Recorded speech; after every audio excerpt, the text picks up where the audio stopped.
Hello दोस्तों, आज हम बड़े ही गंभीर मुद्दे पे बात करने जा रहे हैं। जैसा कि आप सब देख रहे होंगे आजकल न्यूज़ चैनल्स और जो मीडिया है हमारा, वो आजकल सिर्फ एक ही चीज़ छाप रहा है और वो है किसान आंदोलन। चारों तरफ किसान आंदोलन की बात चल रही है।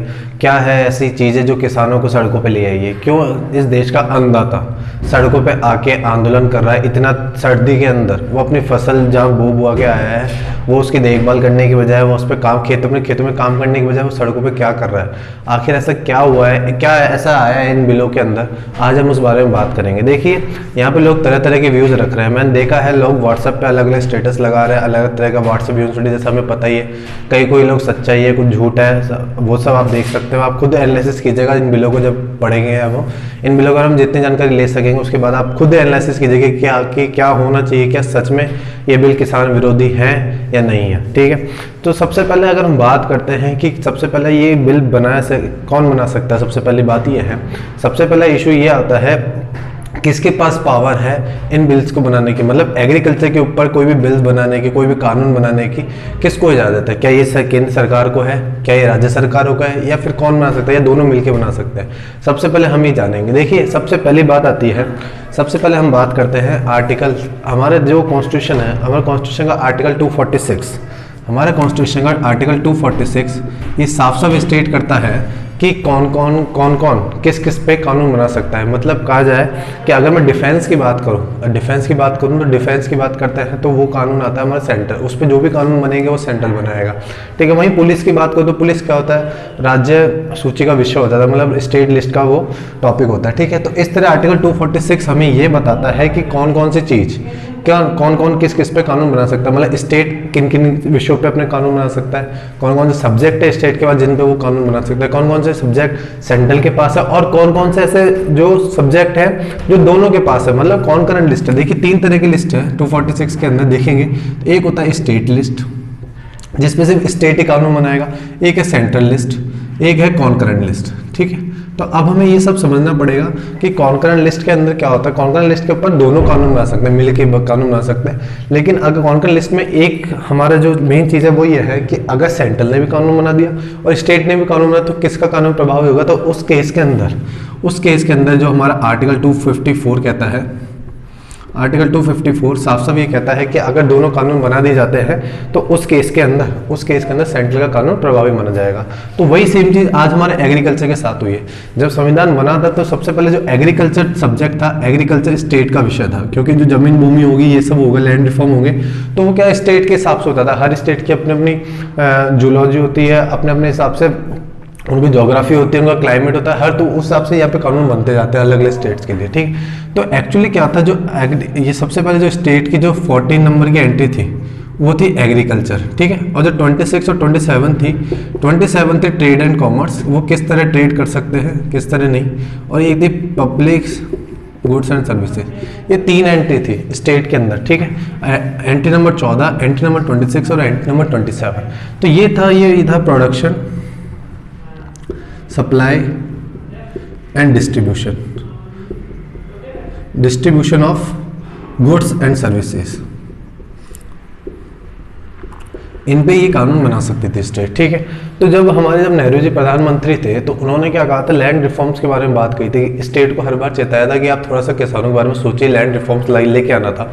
तो जब उनको लैंड रिफॉर्म्स लाना था तो उन्होंने देखा कि स्टेट जो है वैसा काम नहीं कर रहे किसानों के लिए जैसा उनको करना चाहिए था, जैसे नेहरू जी एक्सपेक्ट कर रहे थे उनसे करने के लिए। तो उन्होंने क्या किया, अपने कॉन्स्टिट्यूशन में उन्होंने अमेंडमेंट किया, 3rd अमेंडमेंट, मतलब तीसरी बार संशोधन किया। और उन्होंने क्या किया है, ये जो सेम चीज़ थी जो हमारी एंट्री नंबर 33 कॉन्करेंट लिस्ट की एंट्री नंबर 33 जो आपको ये देती है production, supply, demand, trade and commerce, उन्होंने जो इसके सब पॉइंट्स थे 33 के जो सब पॉइंट्स थे, तो उसके अंदर उन्होंने क्या किया, एग्रीकल्चर को इंक्लूड कर दिया। ठीक है, तो अब इसका मतलब ये हो गया जो ट्रेड एंड कॉमर्स के ऊपर जो हमारा कानून बना है ना, अभी जो मेन चीज़ है वो ट्रेड एंड कॉमर्स वाली है। तो जो ट्रेड एंड कॉमर्स के ऊपर जो कानून बना है वो इसी एंट्री के तहत बनाया गया, एंट्री नंबर 33 कॉन्करेंट लिस्ट में। ठीक है, तो कॉन्करेंट लिस्ट, अब इसका मतलब क्या हुआ कि स्टेट अगर स्टेट कानून बनाता है इसके एग्रीकल्चर के ऊपर, जो भी चीज़ें इन सब के ऊपर एग्रीकल्चर कानून बना, वो स्टेट कानून बनाता है, लेकिन अब सेंट्रल ने बना दिया। तो सेंट्रल ने बना दिया तो इसका ये मतलब ये हुआ कि अब से ये कानून प्रभावी हो जाएगा, ये सारे कानून, सारे तो नहीं, मतलब ये वाला कानून प्रभावी रहेगा एज कंपेरिजन टू अब ये वाले, ठीक है। अब ये इन पे कानून नहीं बना सकते, अभी बना भी देंगे तो नल एंड वॉइड हो जाएगा, ठीक है। तो ये था बेसिक कंसेप्ट। अब ये कह रहे हैं कि इसको हम सुप्रीम कोर्ट में जाकर चुनौती देंगे कि इसके जो प्रोसीजर था, अब इसके प्रोसीजर के ऊपर बात कर लेते हैं। देखिए इसके प्रोसीजर के ऊपर ये बात की जा सकती है कि जब बिल लेके आई सरकार बहुत हड़बड़ाहट में लेके आई। देखिए सबसे पहली बात अगर हम देखें तो ये जो बिल्स लेके आई सरकार को एक्चुअली मेन चीज़ तो ये थी कि 2022 तक उन्होंने मैनिफेस्टो उनका इलेक्शन का था, उसमें 2022 तक किसानों का डबल करने का उन्होंने कहा था, ठीक है। अब 2022 आने वाले ये साल 2 साल के अंदर तो उनको कुछ ऐसे रिफॉर्म की जरूरत थी, एक बहुत बड़ा रिफॉर्म करना जरूरी था एग्रीकल्चर फील्ड के अंदर। मेरे ख्याल से वो भी जरूरी भी है, जब भी आप कोई ऐसा बड़ा स्टेप लेंगे तभी कोई चीज़ जरूर नहीं कि अभी सुधरे, लेकिन कुछ टाइम बाद जरूर सुधर जाती है, ठीक है। तो एग्रीकल्चर के अंदर अगर रिफॉर्म आया है, ये बिल वैसे देखेंगे किस तरह अच्छे हैं, क्या मेरिट्स है क्या डिमेरिट्स है, वो सब हम एक हर बिल के ऊपर डिस्कस करेंगे इजीली, ठीक है। तो अब मैंने एक चीज़ देखी, अब एक चीज़ आप देखेंगे कि देखिए जब ये बिल आया गया सबसे पहले आई थी ये 5 जून को एक ऑर्डिनेंस पास किया गया, 5 जून 2020 को एक ऑर्डिनेंस पास किया सरकार के द्वारा। देखिए अगर कोई भी बिल अगर सरकार को लाना होता है तो सबसे पहले क्या होता है, एक प्रस्ताव आता है, ठीक है। प्रस्ताव का उस पर चर्चा होती है, चर्चा पहले एक्ट के रूप में बिल के रूप में होती है, जब उसको पास कर देता था राष्ट्रपति साइन कर देता था तो वो एक्ट बन जाता है, ठीक है। तो एक्चुअली ये बात आ रही है कि सरकार को इतनी हड़बड़ी क्या थी, इतना ऑर्डिनेंस लाया, कौन सा आज ही के दिन किसान एकदम से सारी चीज़ें सही हो जाएगी। लेकिन ये भी जरूरी है कि सरकार ने यहाँ पे थोड़ी सी खेल देगा, यहाँ पे सोचा कि अगर हम बिल लेके आएंगे, तो अब बिल लेके आई है तो उनको उम्मीद नहीं थी कि इतना बड़ा आंदोलन कर देंगे किसान। सबसे पहले बात तो उनको पूछना चाहिए था, बिल लाने किसानों से बात करनी चाहिए थी, अपने MP से बात करनी चाहिए थी, वहाँ पे भी कमेटी बैठानी चाहिए थी, लेकिन सरकार ऐसा ना करके सीधा एक ऑर्डिनेंस ले आई, ठीक है। ऑर्डिनेंस ले आए, ऑर्डिनेंस का मतलब होता है आप एक अध्यादेश लेके आए हैं, अब आपको 6 महीने के अंदर 6 महीने के अंदर इस ऑर्डिनेंस को पार्लियामेंट के अंदर आपको पास करवाना जरूरी है, कैसे भी करके। अगर नहीं करवाते तो ये नल एंड वॉइड हो जाता है। अगर नल एंड वॉइड हो जाता तो सरकार दोबारा ऑर्डिनेंस निकाल देती, लेकिन अगर दोबारा निकाल दी तो सरकार की बेइज्जती के काइंड ऑफ कह सकते हैं हम, ठीक है। तो दोबारा निकालने का मतलब था नहीं, तो सरकार ने सोचा कि मानसून सेशन आ रहा है, तो मानसून सेशन के 20/9/2020 ये वो तारीख थी जिस दिन राज्यसभा में इस बिल को पास कर दिया गया, ठीक है। तो राज्यसभा में आपको पता है कि हमारी जो टोटल स्ट्रेंथ है वो है 242। आपको बिल पास कराने के लिए 122 लोगों के मत की जरूरत पड़ती है, ठीक है। तो जो हमारे, और हमें पता है कि अभी जो स्ट्रेंथ चल रही है वो 105 से 110 के बीच के अंदर है सरकार की, ठीक है। और इतने विपक्ष के लोग हैं, 105 से 110 विपक्ष के लोग भी इतने ही थे, ठीक है। तो अब मेन चीज़ ये आ रही थी कि राज्यसभा में पास कैसे कराया जाए। तो राज्यसभा में पास कराने के लिए देखिए कोरोना टाइम चल रहा है, तो सबसे पहली बात है कि आप वोटिंग करवा सकते थे। वोटिंग तो जब होती जब सारे लोग अपने अपनी सीटों पे बैठे होते हैं। यहाँ पे क्या था, कुछ लोग डिस्टेंस बैठाया गया, कोई गैलरी में बैठा, कोई कहाँ बैठा, कई एब्सेंट थे कोरोना के कारण, ठीक है। तो जब यहाँ देखा सरकार ने, यहाँ पे जो वोटिंग हुई है वो ध्वनि मत से, मतलब सिर्फ आवाज़ सुन के मेजोरिटी मान ली गई है कि हाँ भाई सब लोगों ने हाँ कहा है। जैसे मैंने पूछा कि हाँ कौन कौन इस बिल के फेवर में है, तो सबने हाँ। तो अब उसके ऊपर जरूर यहाँ पे एक विपक्ष कह रहा है कि जो यहाँ पे जो बिल पास किया गया है वो लीगल तरीके से नहीं किया। लीगल तो नहीं कहेंगे, लीगल तो कुछ ज़्यादा एडवांस वर्ड हो जाएगा। लीगल का मतलब है यहाँ पे थोड़ी सी हेरफेर की गई, क्या वो मेजोरिटी में था, जो उन्होंने ध्वनि मत दिया क्या वो मेजोरिटी में था या नहीं था। इस चीज़ के ऊपर सवाल हो सकता है, तो इसको कोर्ट में चुनौती भी दी जा सकती है, लेकिन कोर्ट में चुनौती देना कोई सेंस नहीं है, क्योंकि आर्टिकल 122 साफ साफ कहता है कि सुप्रीम कोर्ट इंटरवीन नहीं कर सकती संसद की प्रोसेस पे, किस तरह उन्होंने बिल पास किया इसके ऊपर वो प्रोसेस ना सुप्रीम कोर्ट इंटरवीन कर सकती है संसद के ऊपर कि किस तरह उन्होंने काम करा है। मतलब ये मान लिया जाता है सुप्रीम कोर्ट के द्वारा कि अगर एक्ट बन चुका है, वो पास हो चुका है, तो डेफिनेट से बात है वो प्रोसेस के थ्रू ही गया होगा, ठीक। तो ये मान लिया जाता है। और यहाँ पे मेरे ख्याल से यहाँ पे अगर ये केस सुप्रीम कोर्ट में जाता है सिर्फ इस हिसाब से कि यहाँ पे जो मेजोरिटी हुई थी क्या उस दिन वो मेजोरिटी में था या नहीं था, तो मेरे ख्याल से वो इजीली इसको खारिज कर देगी कोर्ट, ठीक है। तो ये तो ही मेन सी बातें थी जो इस आर्टिकल की बात थी कि क्या सरकार ने किस तरह गेम खेला, किस तरह क्या चीज़ें करी, किस तरह इस बिल को पास कराया। तो मेरे ख्याल से उस दिन यहाँ पे ध्वनि मत मेजोरिटी में कह दिया yes we are in favour, so bill को पास कर दिया गया एंड राष्ट्रपति के साइन हो चुके हैं, तो ये एक्ट बन चुका है, ठीक है। तो अब देखते हैं हम बिल नंबर 1, ठीक है। बिल नंबर 1 से आपको ये सब चीज़ें समझ में आ गई होगी आई होप। देखिए इस बिल के अंदर यही था कि किस तरह उन्होंने पास करवाया, ठीक है। अब एक बात सवाल ये उठाया जा सकता है कि हाँ भाई इतनी जल्दबाजी क्यों थी। ये वाली चीज़ बहुत अच्छी है कि इतनी जल्दबाजी क्यों थी। आराम से सबसे पहले प्रस्ताव लाती, आराम से उस पर चर्चा करती। चर्चा भी इतनी नहीं हुई थी कि एक दिन के अंदर आपने सब चीज़ें काम कर दी, तो इतनी जल्दी बहुत तेज़ी से काम किया गया, वो भी गलत था। सरकार को इस पर आराम से बात करनी चाहिए थी, किसानों की राय लेनी चाहिए थी। अगर शायद राय लेती तो आज इतना बड़ा आंदोलन। लेकिन मेरे ख्याल से सरकार ने सोचा है कि 2022 में हमें आय भी दुगनी करनी है और ये कोरोना का बहुत ही अच्छा टाइम चल रहा है, तो इस टाइम इतना आंदोलन की उम्मीद नहीं थी उन्हें। लेकिन हमारे किसान है भाई। लेकिन अब हम देखते हैं कि ये बिल जो आए क्या सच में किसान विरोधी हैं या नहीं, ठीक है। तो अब हम एक एक बिल के ऊपर बात करें। सबसे पहले हम पहले बिल के ऊपर बात करते हैं, ठीक है। सबसे पहले हम पहले बिल के ऊपर बात करते हैं। सबसे पहला बिल देता है, फर्स्ट बिल कहता है the farmers trade and commerce वाला बिल, ठीक है। ये जो बिल है हमारा the farmers produce trade and, देखिए the farmers trade and commerce, यह है हमारा सबसे पहला बिल। Sorry, farmers produce trade and commerce act 2020। देखिए सबसे पहला बिल ये है, ठीक है, जो कि अब कानून बन चुका है, ठीक है, कोई बात नहीं है। देखिए जैसा कि इसमें अंदर बता रहा है कि आपको फार्मर प्रोड्यूस बिल के जो दिया गया है, बिल की लैंग्वेज इस तरह लिखी जाती है कि जैसे तो मतलब क्या पता, ऐसे कोई भगवान ने ही बिल बनाया कि आज बिल की लैंग्वेज ऐसे बना दी, वैसे कल से सब सही। बिल की लैंग्वेज से इस तरह लिखी जाती है। लेकिन क्या उस बिल के अंदर होता है, क्या उसके पीछे मंशा होती है, तो हमें मंशा को तो हम भी नहीं कह सकते सरकार की क्या मंशा है। क्या सच में ये जो MSP APMC के बारे में इतने धन्य बातें आ रही है बार बार निकल के, क्या सच में सरकार की यही मंशा है। लेकिन मुझे ऐसा लगता है कि जब सरकार इतना कह रही है कि APMC बंद नहीं होगी, APM और MSP के ऊपर बार बार बात की जा रही है। देखिए उसके बारे में बात करेंगे वीडियो के अंदर, लेकिन अभी से मैं एक बात बताता हूँ कि मेरे को ऐसा लगता है इस पूरे बिल में पढ़ के कि MSP का पहली बात तो जिक्र है नहीं, ना ही किसान की इसमें भूमि जाएगी नहीं जाएगी, वो सेकंड बिल के अंदर हम देखेंगे। और जो मेन बात थी हमारी वो है ये ट्रेड एंड कॉमर्स वाली, कि वो किस तरह काम APMC के, ठीक है, सरकारी मंडियां बंद हो जाएगी। देखिए क्या सरकारी मंडियां बंद होना सरकार के किसानों के लिए फायदेमंद है या नहीं है। देखिए देखते हैं फार्मर प्रोड्यूस मतलब जो किसान प्रोड्यूस करेगा, अब से उसके अंदर कुछ भी हो सकता है, जैसे कि वो फल सब्जियां गेहूं अनाज ये सब फसल करता था, अब बागवानी भी होती है, फिशरीज भी होती है। जो भी किसान अपना प्रोड्यूस करेगा अपने खेत के अंदर, ठीक है, उसको किस तरह ट्रेड एंड कॉमर्स कर सकता है तो वो चीज़ अब हम इसके अंदर पढ़ेंगे। देखिए जो मेन प्रोविजन है इस एक्ट के, मेन प्रोविजन है, सबसे पहले तो है ट्रेडिंग आउटसाइड APMC, ये मैं आपको सब बताऊंगा। सेकंड है इंटर स्टेट और इंटर स्टेट, ठीक है। थर्ड वन है इसका नो स्टेट टैक्स। फोर्थ है dispute settlement and fifth one है जो कि आज हम बहुत ज़्यादा सुन रहे हैं, मेन चीज़ है सबसे ज़्यादा ऑनलाइन ट्रेडिंग। ये इसके मेन पॉइंट्स है, ठीक है, इस पूरे बिल के, ठीक है।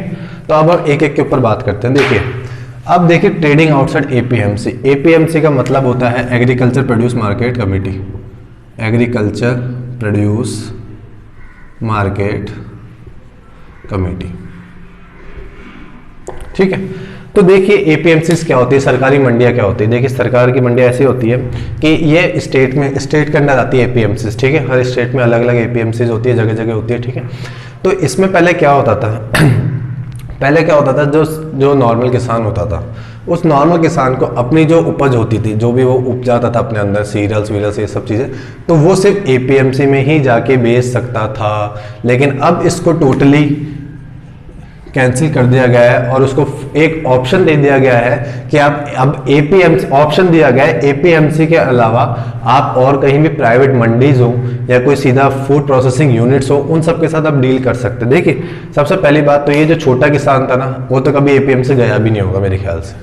ये छोटे किसान होते हैं जिनके पास 100-200 बोरीज होती है, 300 बोरी होती है, तो वो अपने आसपास ही बेच लेता है। तो APMC जाते हैं बड़े बड़े किसान जिनकी बहुत ज़्यादा क्वांटिटी में उनके पास उपज होती है, जैसे हरियाणा है, यहाँ पे बहुत उपज होती है किसानों की। देखिए तभी तो आज हरियाणा किसान का जो बार बार ये नाम आ रहा है कि हरियाणा और पंजाब का ही, हरियाणा और पंजाब का किसान ही आंदोलन कर रहा है और कोई किसान आंदोलन कर, ऐसा नहीं है, ऐसा नहीं होता। देखिए किसान, देखिए सबसे पहली बात है कि इतना ट्रैक्टर इतना समृद्ध हो पाना से भी ये पंजाब और हरियाणा किसानों की बस की बात है, क्योंकि वहाँ पे उपज, वो भी बताएंगे क्योंकि वहाँ पे जो उपज होती है, वहाँ पे जो पानी की फैसिलिटीज़ है और सब फैसिलिटीज़ है वो बहुत अच्छी है एज कंपेरिजन ऑफ हम दूसरे स्टेट्स की बात करें। अब उड़ीसा का किसान है, उड़ीसा के किसान को 2 वक्त की खाने की रोटी मिल जाए वही बहुत बड़ी बात होती है, वहाँ किसान की हालत बहुत ज़्यादा खराब है। और भी स्टेट्स हैं लेकिन इन दो की इसलिए होती है क्योंकि ये सच में हमारी जो इकोनॉमी है वो मेनली सिर्फ इन 2 स्टेट से चलती है। राइस एंड वीट की अगर हम बात करेंगे, आगे जब हम बात करेंगे तो देखेंगे आप इसके अंदर बहुत ज़्यादा उपज करते हैं, वो देश को देते हैं। देश का बहुत ज़्यादा कहते हैं कि राइस और वीट अगर आता है 80%, 70-80% जितना वीट और राइस आता है हमारा सिर्फ इन 2 स्टेट से आता है, ठीक है। तो एपीएमसी के बाहर अब उनको अलाउ कर दिया गया है। एपीएमसी का मतलब सरकारी मंडियाँ होती थी, यहाँ पे किसान अपने वो लेके जाता था, उपज को लेके जाता था, वहाँ उसकी बोली लगती थी कि हाँ भाई इतना भाव इतना भाव इतना भाव, और वो आराम से वहाँ बेच के आ जाता था, ठीक है। तो अब दूसरी बात ये कि अब ये बिल्कुल ख़त्म कर दिया गया है। पहले गैर कानूनी था कि आप एपीएमसी के बाहर, मतलब कह तो सकते हैं कि ठीक है कि बाहर अगर अलाउ कर दिया है, एक ऑप्शन तैयार कर दिया है, एक मार्केट, प्राइवेट मार्केट को यहाँ पे एंट्री दे दी गई है। यहाँ पे किसान जब चाहे जिससे चाहे उससे डील कर सकता है। सेकंड है इंटर स्टेट और इंटर स्टेट। देखिए इंटर स्टेट और इंटर स्टेट का मतलब समझिए कि अगर मैं बैठा हूँ यहाँ जयपुर के अंदर मैं बैठ के ये कह रहा हूँ आपसे कि ये 20 रुपए किलो का आलू है, यहाँ पे मैं बेच रहा हूँ, ठीक है। वही मुझे पता चले कि बैंगलोर में जाके यही आलू की रेट 50 रुपए किलो है सपोज, तो मैं जाऊंगा नहीं जाऊंगा, बिल्कुल क्यों नहीं जाऊंगा। तो वो छूट यहाँ पे दे दी गई है, ठीक है। नो स्टेट टैक्स हर, अब देखिए अब एक कॉमन सी बात होगी कि अगर किसान कहीं बाहर जाएगा, एपीएमसी के ऊपर क्या होता था, बहुत से टैक्सेस लगे होते थे। जब किसान अपनी फसल बेचने जाएगा, मैं एपीएमसी बताऊंगा एपीएमसी क्या, क्यों जरूरत पड़ी, क्यों आया, क्या बेनिफिट्स है, क्या इसके नुकसान है, ठीक है। तो क्या होता था, स्टेट क्या टैक्स लेता था इनके ऊपर। तभी तो बहुत सी पॉलिटिकल पार्टीज भी तो ऐड है इसमें। अब आपको बताएंगे एपीएमसी में जो आढ़ती होते थे, बीच वाले मीडिएटर्स होते थे जो उनकी फसल बेचते थे, वो मेनली जो पॉलिटिकल पार्टीज होते थे, बड़े बड़े समृद्ध परिवार होते थे, बहुत अच्छे अच्छे किसान होते थे, मतलब रिच किसान होते थे, तो उन्हीं के लोग एपीएमसी में बैठते थे, ठीक है। तो उनका कमीशन जा रहा है तो कॉमन सी बात है एपीएमसी बंद होने के लिए उनके भी नुकसान तो होगा, ठीक है। देखिए एपीएमसी बंद अभी तो नहीं होगी, लेकिन कुछ टाइम बाद ऑटोमेटिक्स हो जाएगी। जब आपको पता है, जब आपको बाहर अच्छा डील मिल रहा है, बाहर अच्छी डील मिल रही है, तो आप क्यों बार बार अपना मतलब यहाँ पे अपना खर्चा करें, ट्रांसपोर्ट लगाएंगे। ट्रांसपोर्ट लगाने में यहाँ पे जो फीस है वो फीस ही बहुत हाई होती है, फिर कमीशन का एजेंट, वो सब कमीशन, एजेंट का कमीशन जो भी है वो सब चीज़ें यहाँ पे हो जाती है, ठीक है। तो यहाँ पे क्या क्या स्टेट से पावर छीन ली गई है कि वो कोई भी टैक्स नहीं लगा पाएगी, ना ही कोई सेस लगा पाएगी, ना ही कुछ लगा पाएगी, ठीक है। एक आता है एक ऑनलाइन ट्रेडिंग। ऑनलाइन ट्रेडिंग का मतलब है एक ऐप के थ्रू आपको पता चल जाएगा कि कहाँ पे किस किस की क्या रेट चल रही है। सपोज बैंगलोर में 40 रुपये चल रहा है, कर्नाटक में 50 चल रहा है, कहीं पे तमिलनाडु में 30 चल रहा है, तो इस हिसाब से आप अपनी सेलिंग कर सकते हैं ये ऐप के थ्रू। ऑनलाइन ट्रेडिंग मेरे को समझ नहीं आता कि सही है, ऑनलाइन ट्रेडिंग तो होनी चाहिए। ऑनलाइन ट्रेडिंग से क्या दिक्कत है, मतलब जब आप हर चीज़ ऑनलाइन खरीदे हैं तो किसानों को क्यों नहीं होना चाहिए, सब सिंपल सी बात है, ठीक है। एक होता है डिस्प्यूट सेटलमेंट। सपोज आप किसी होलसेलर के पास गए, होलसेलर को बोला कि भाई ले 100 रुपये 100 किलो गेहूँ, 100 बोरी है, ठीक है, 100 बोरी है, ठीक है, 100 बोरी गेहूँ की है। तो फिर उसने बोला कि भाई क्वालिटी में डिफरेंस है या फिर पैसे देने में आनाकानी हो रही है, तो फिर वहाँ पे वो किसान कहाँ जाएगा।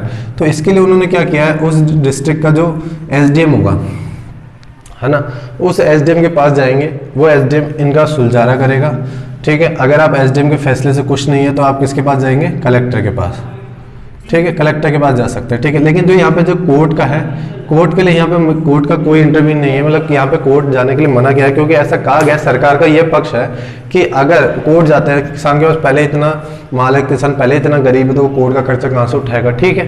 ये वाली बात भी सही है सरकार की। लेकिन अब देखते हैं इसके मेरिट्स और डिमेरिट्स, ठीक है, मतलब इस बिल के क्या क्या फायदा है। ये तो मेन प्रोविजन थे इस पूरे बिल के अंदर, ठीक है।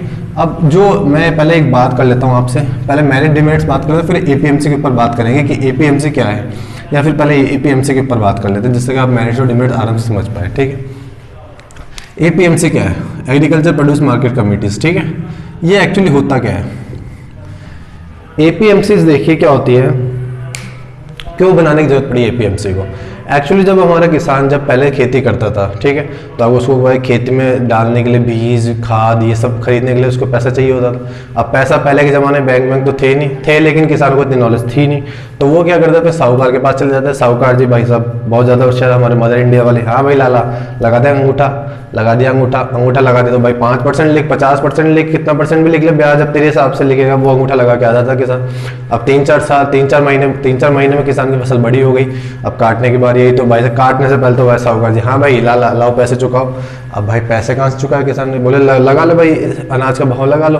तो अनाज का भाव लगाते लगाते जो किसान को मिलती थी ना रकम, वो ना के बराबर मिलती थी। सच में अगर आप देखेंगे कि बंदे ने मेहनत करी, अपनी पूरी एनर्जी लगाई, अपना टाइम इन्वेस्ट किया, अपने घर के लेबर जो भी थे सब ने मेहनत करी, फिर भी उसको बिल्कुल एकदम ना के बराबर भाव मिलता था। और वो उस पूरी फसल को एक बिल्कुल छोटे से दाम में खरीद के किसान के ऊपर और लोन की तैयारी करके चल जाता था। भाई ठीक है अब अगली बार भी हमसे लेगा, ठीक है, क्योंकि दबा दिया उसको कर्जे के नीचे। मदर इंडिया में जो सीन था वही सेम चीज़ थी, साहूकार हमेशा किसानों को शोषण करते रहे, ठीक है। तो वहाँ से शोषण से बचने के लिए, उस शोषण से बचने के लिए क्या किया सरकार ने, एक सरकारी मंडी लगा दी। सरकारी मंडी होता तो यहाँ पे भी है, बताऊंगा अब आपको जब हम नुकसान के बारे में बात करेंगे तो सेम चीज़ होगी यहाँ पे, लेकिन वो इतने लेवल पे नहीं हो पाएगी जितने पे ये लोग करते थे। 5-5, 10-10% सोच के या हालत ख़राब हो जाती है आज की तारीख में, लोग अफोर्ड नहीं कर पाते इतना तो ब्याज दर, ठीक है। तो शोषण से बचने के लिए सरकार ने क्या किया, एपीएमसीज बनाई, ठीक है। एपीएमसी का मतलब होता है ये स्टेट बनाता है, स्टेट के कुछ लोग, एक कमेटी होती है, वो कमेटी क्या करती है, कुछ लोगों को लाइसेंस बांट देती है उस एरिया में, ठीक है। जो मेन किसान होते हैं, बड़े बड़े किसान होते हैं, तो वो क्या करते हैं, यहाँ पे क्या लाता है किसान, अपनी सारी उपज ले आता है। उपज लाने के बाद वहाँ बहुत सारा मार्केट मिल जाता है, उसको मार्केट मिल जाता है तो यहाँ पे बोली लगा सकता है, और जो भी अच्छी बोली देता है किसान उसको माल बेच के, ठीक है, अपने अपने घर चल जाता है पैसा लेके, ठीक है। तो एपीएमसी में क्या होता है देखिए सबसे पहले तो बेनिफिट्स की बात करता हूँ मैं। एपीएमसी के बेनिफिट्स क्या है? एपीएमसी के बेनिफिट सबसे बड़ा है कि आपको एक ऑक्शन हॉल मिल जाता है। ये तो नहीं है कि सिर्फ एक ही बंदा बैठा है, यहाँ पे 10, 15, 20, 25 बहुत सारे लोग बैठे होते हैं। तो जो भी आपको आपकी उपज का अच्छा माल दे देगा, अच्छी रकम दे देगा, आप उससे से डील करना पसंद करें। वैसे तो यूजुअली फिक्स हो जाता है कुछ टाइम बाद, जब किसान जाता है हाँ भाई मैं इससे डील करता हूँ, इससे ये मेरा आर्थिया कहते हैं इसे, ठीक है। और इसका जो कमीशन का एजेंट का जो कमीशन होता था वो 2.5% होता था, ठीक है। तो ये बेनिफिट है कि ऑक्शन हॉल था, किसान को ज़्यादा माथापच्ची करनी नहीं पड़ती थी, उसको गाड़ी में डाला एंड यहाँ पे लाके उसको सीधा सीधा बेच देता था, ठीक है। ट्रांसपोर्ट का खर्चा आता था वो ऐड करके वो बेच देता था, ठीक है। तो एक सिंपल सा उसको एक मार्केट मिल गया, कहने का मतलब ये था, ठीक है। मेन बेनिफिट तो यही हुआ किसानों को, और शोषण जो था वो अब उसको ब्याज लेने की इतनी जरूरत पड़ती नहीं थी साहूकारों से, ठीक है। तो अब थर्ड चीज़ है इसकी बेनिफिट्स हो गए। अब इसके क्या क्या ग्लिचेस हैं, क्या क्या दिक्कतें आती है, क्या क्या प्रॉब्लम्स है इसकी, देखिए। अब इसकी प्रॉब्लम्स आप गिनने जाएंगे तो सबसे पहले एक होता है कैस्केडिंग इफेक्ट, एक होता है कर्टल्स, एक होता है कमीशन का एजेंट जो कि 2.5% लेता है। अब देखिए प्रॉब्लम्स आती है कैस्केडिंग इफेक्ट। कैस्केडिंग इफेक्ट का मतलब क्या होता है, एक के ऊपर एक। मतलब अब जैसे किसान है, किसान ने 100 बोरी डाली गाड़ी के अंदर, अब ट्रांसपोर्ट का खर्चा भी लगेगा, ट्रांसपोर्ट का खर्चा लगेगा प्लस उसकी एंट्री होते ही उस पर लग जाती है मार्केट फीस, जो कि 2.5% मान के चलते हैं। मार्केट फीस इतनी होगी, ठीक है। मार्केट फीस के बाद होता है उसके ऊपर एक आरडी करके रूरल डेवलपमेंट सेस होता है शायद, आरडीसी वो भी 2.5% मान के चलो, ठीक है।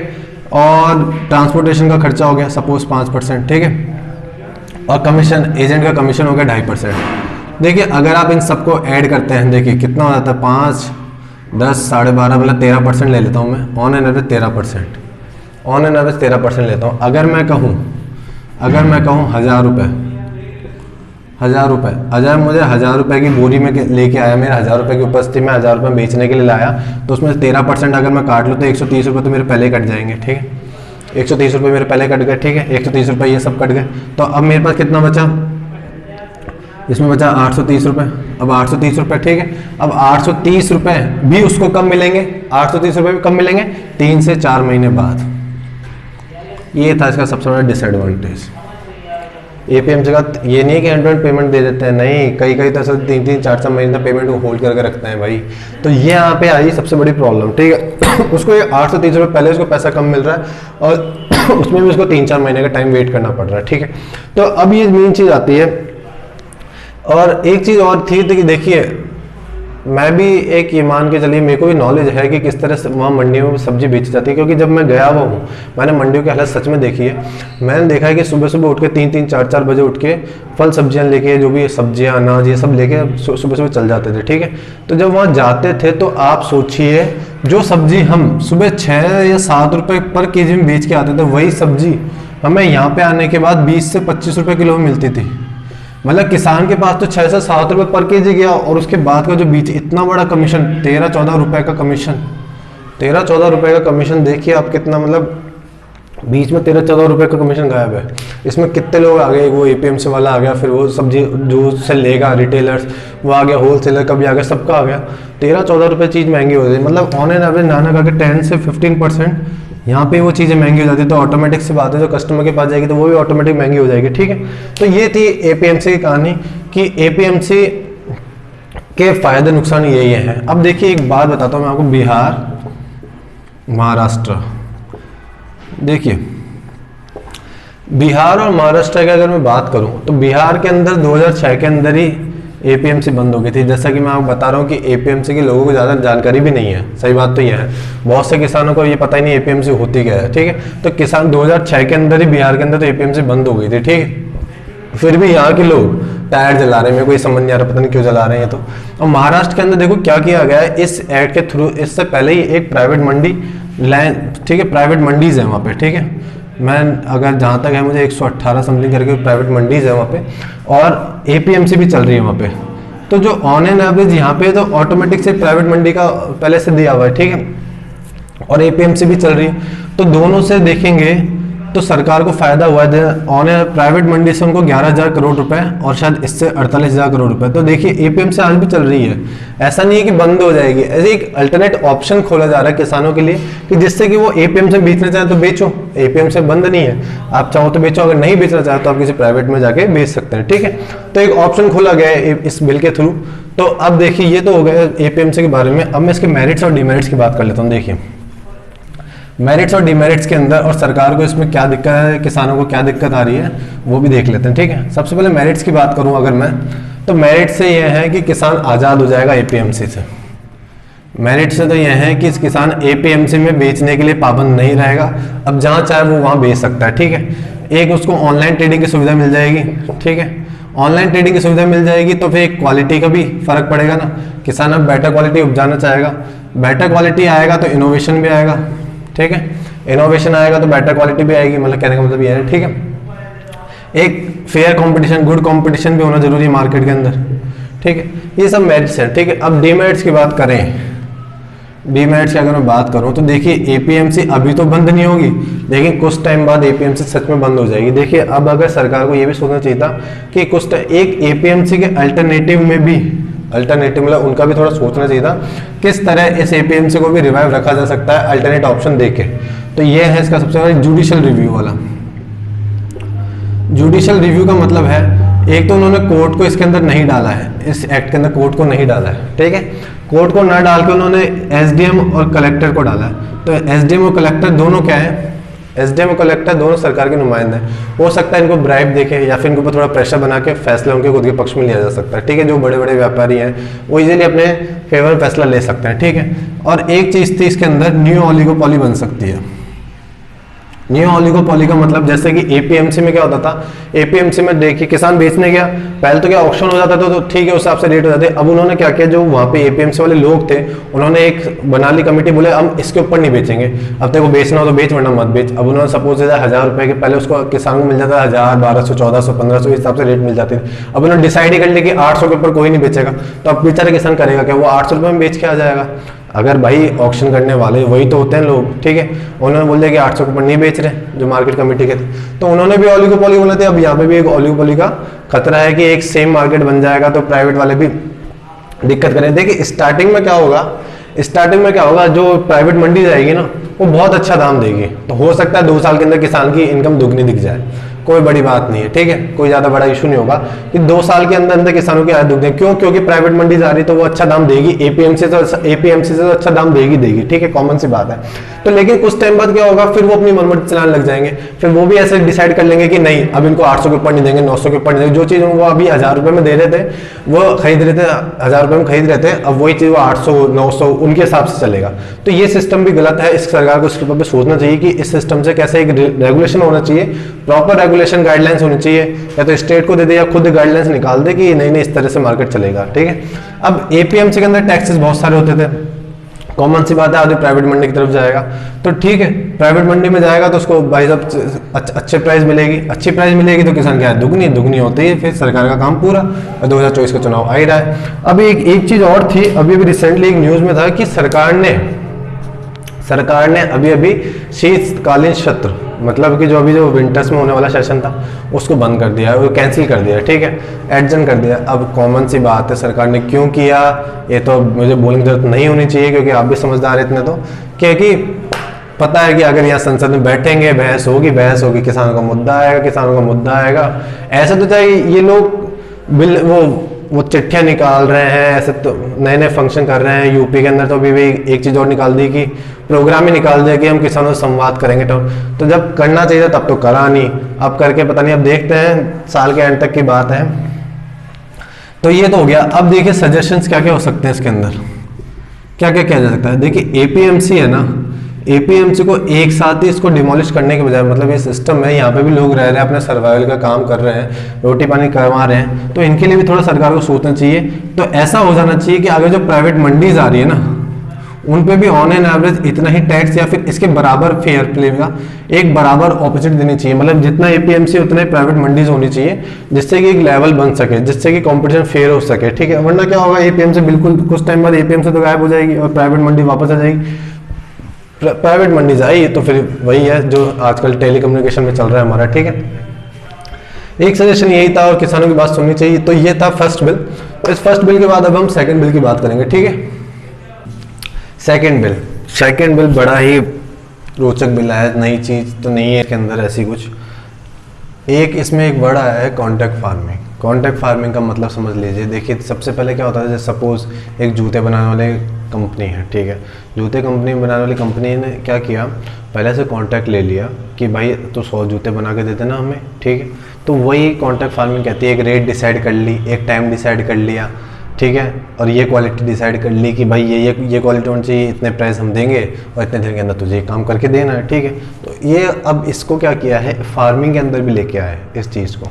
कॉन्ट्रैक्ट फार्मिंग का मतलब होता है जैसे बड़ी बड़ी कंपनी, जैसे सपोज पार्ले हुई, लेज हुई, तो जैसे पार्ले को क्या चाहिए, वीट चाहिए, लेज को क्या चाहिए, आलू चाहिए। तो ये लोग क्या करते हैं, बहुत बड़े एरिया के अंदर, जैसे सपोज 10-11 गाँव ले लेंगे एक साथ, 10-11 गाँव ले लेंगे, 10-11 गाँव की ज़मीन हो जाए, ठीक है। इन 10-11 गाँव की ज़मीन कि जो हेड होते हैं उनसे क्या करेंगे, कांटेक्ट कर लेंगे, ठीक है, कि अब इसके अंदर आप आलू बोइए, ठीक है, इसके अंदर आलू बोए या गेहूं बोइए, ठीक है, और वो सब हम आपसे खरीद लेंगे इस रेट के ऊपर, ठीक है। सपोज गेहूं में 20 रुपये पर केजी के हिसाब से इनको हम खरीद लेंगे, ठीक है। तो ये हो गया कॉन्ट्रैक्ट। तो वही सेम चीज़ इसमें कही गई है कि आप किसान अब कॉन्टैक्ट कर सकता है, क्योंकि जो पहले वाला था, पहले वाले के जब उसको आज़ाद दी गई है एपीएमसी के थ्रू कि भाई ठीक है अब एपीएमसी में नहीं बेचना है आपको, ये एक ऑप्शन दिया गया है, ऐसा कोई कंपलसरी नहीं है कि एपीएमसी में नहीं बेचना है अब आपको, सिर्फ एक ऑप्शन दिया गया है, एक अल्टरनेट ऑप्शन तैयार किया गया है किसानों के लिए कि वो एपीएमसी में बेचना चाहे तो बेचो, नहीं बेचना चाहे तो बाहर जाके बेचो। पर जहाँ तक है एपीएमसी ऑटोमेटिक आदमी बाहर ही जाना पसंद करेगा, कि वहाँ पे उसके टैक्स वैक्स बहुत ज़्यादा हो जाते थे, तो वो आराम से बाहर जाके बेचना पसंद करेगा जहाँ पे कोई उसको टैक्स नहीं है चीज़ है। तो कॉन्ट्रैक्ट फार्मिंग के अंदर ये होता था, 10-11 गाँव की ज़मीन ले ली भाई, बहुत सारी लेज बड़ी बड़ी कंपनियों ने, ठीक है, जो फूड प्रोसेसिंग कंपनीज होती है, ठीक है। तो उन्होंने क्या किया, यहाँ पे भाई 10-11 ज़मीन लेके बोल दिया कि आप यहाँ पे आलू बोइए, हम आपसे जितना भी आलू होगा वो हम ले लेंगे, इस क्वालिटी का होना चाहिए, ये साइज होना चाहिए, तो इतना पैसा हम आपको दे देंगे। तो अब इसके देखते हैं The farmer empowerment and production agreement on the price assurance and the farm services। क्या कह रहा है, फार्मर्स को एम्पावर करना और प्रोटेक्शन करना, किसके ऊपर, एग्रीमेंट किस का, प्राइस एश्योरेंस, मतलब क्या रेट होगी, क्या होगी। फार्म सर्विसेज का मतलब होता है, देखिए उगाने के अलावा और भी चीज़ें होती है कि आपको बीज भी खरीदना है, पेस्टिसाइड्स भी खरीदनी है, बहुत सी चीज़ें होती है कि वो क्वालिटी भी चेक करनी है, किस क्वालिटी का होना चाहिए, तो वो फार्म सर्विसेज के अंदर आता है, ठीक है। तो सबसे पहली बात है, अब क्या किया है किसान को बायर टू स्पॉन्सर, एक ये स्पॉन्सर वर्ड जोड़ा गया है, ठीक है, स्पॉन्सर वर्ड जोड़ा गया है जिससे वो डील कर रहा है एग्रीमेंट के लिए। अब किसान क्या होगा, फ्री हो गया, वो किसी से भी चाहे एग्रीमेंट कर सकता है अब इस बिल के अंदर, ठीक है। अब इसका पीरियड कितना होगा, इसका पीरियड होगा 1 मंथ से लेके, ठीक है, एक क्रॉप से लेके 1 मंथ, एक क्रॉप से लेके 5 साल तक का कॉन्ट्रैक्ट कर सकता है किसान, ठीक है। या तो वो चाहे तो सिर्फ एक क्रॉप के लिए कर ले, भाई ये एक खरीफ की है, रबी की क्रॉप है, ठीक है, तो उसके लिए कर ले, 5 साल तक का कॉन्ट्रैक्ट कर सकता है। इस बिल के अंदर ये कहा गया है।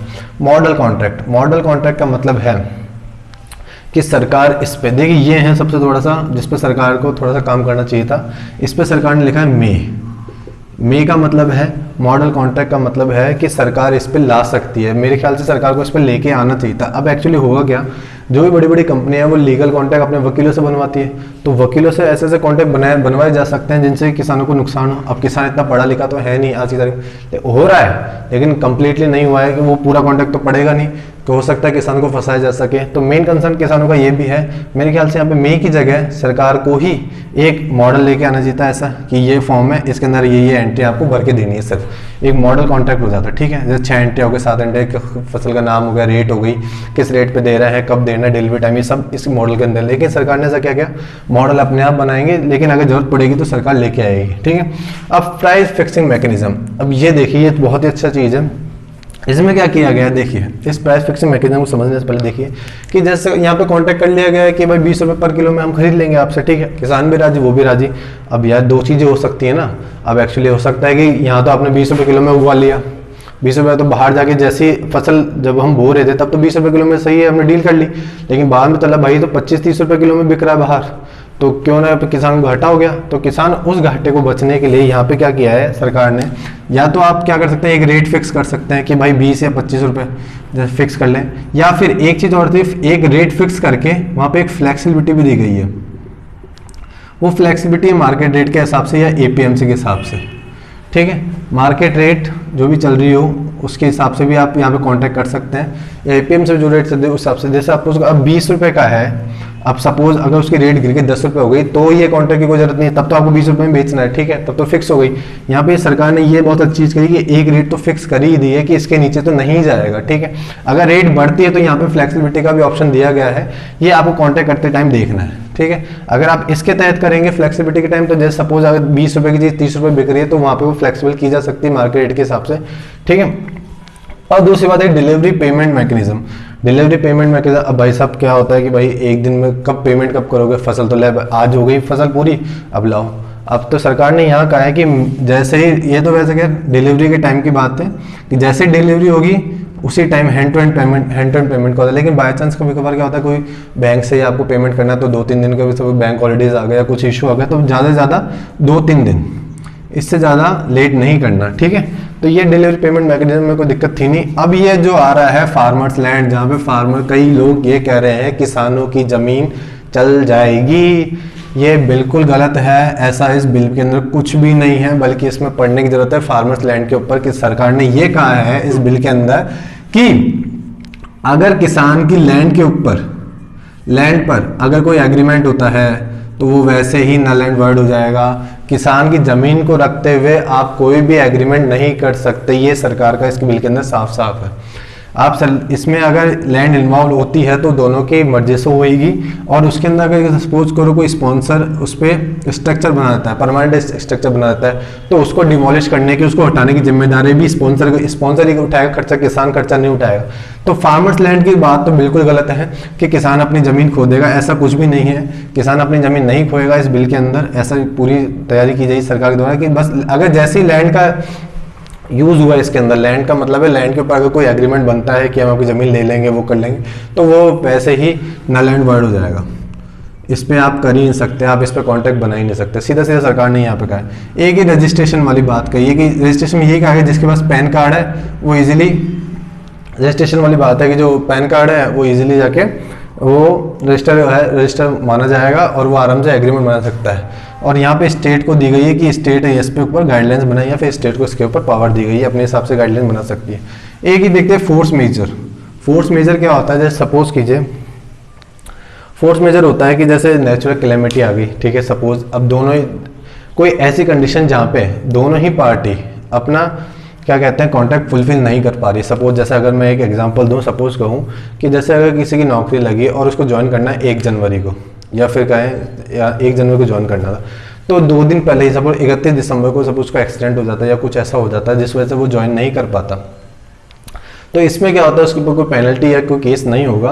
आज सुप्रीम कोर्ट ने साफ साफ कहता है अगर ये लिखा हुआ हो तो ठीक है, नहीं लिखा हो तो ये इनहेरिटी माना जाता है। ठीक है, कोई नेचुरल कैलेमिटी आ गई, विपदा आ गई, युद्ध हो गया, कुछ ऐसा हो गया जिसके अंदर जहाँ पे आप ये कॉन्ट्रैक्ट को फुलफिल नहीं कर सकते। ठीक है, तो उसके ऊपर आपके ऊपर कोई कार्रवाई नहीं की जाएगी, ये फोर्स मेजर के अंदर कहा गया है। ठीक है, अब पेनल्टी किस तरह लगाई जाएगी? स्पॉन्सर्स के ऊपर 1.5 टाइम्स, मतलब जो सपोज 1 लाख की फसल है तो उस पर 1.5 लाख तक की पेनल्टी लगाई जा सकती है।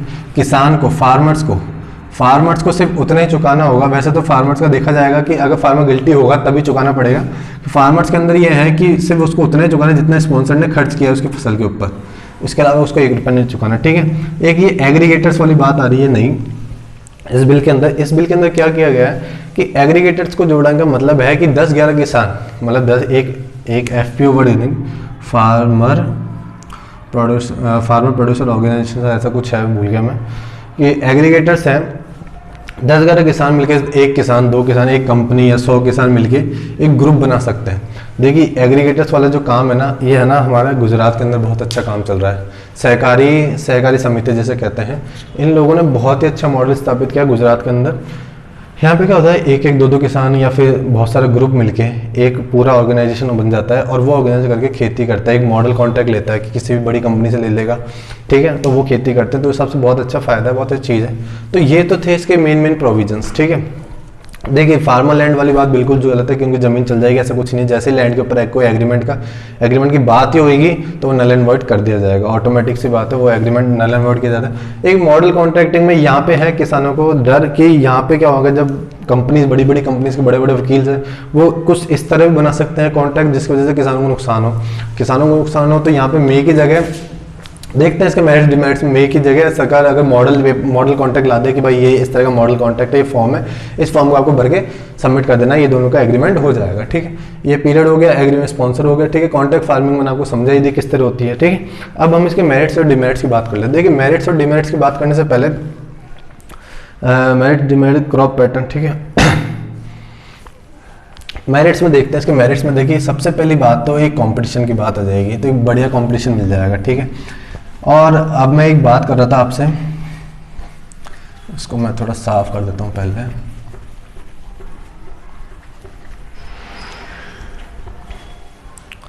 मेरिट्स एंड डिमेरिट्स की बात करते हैं हम।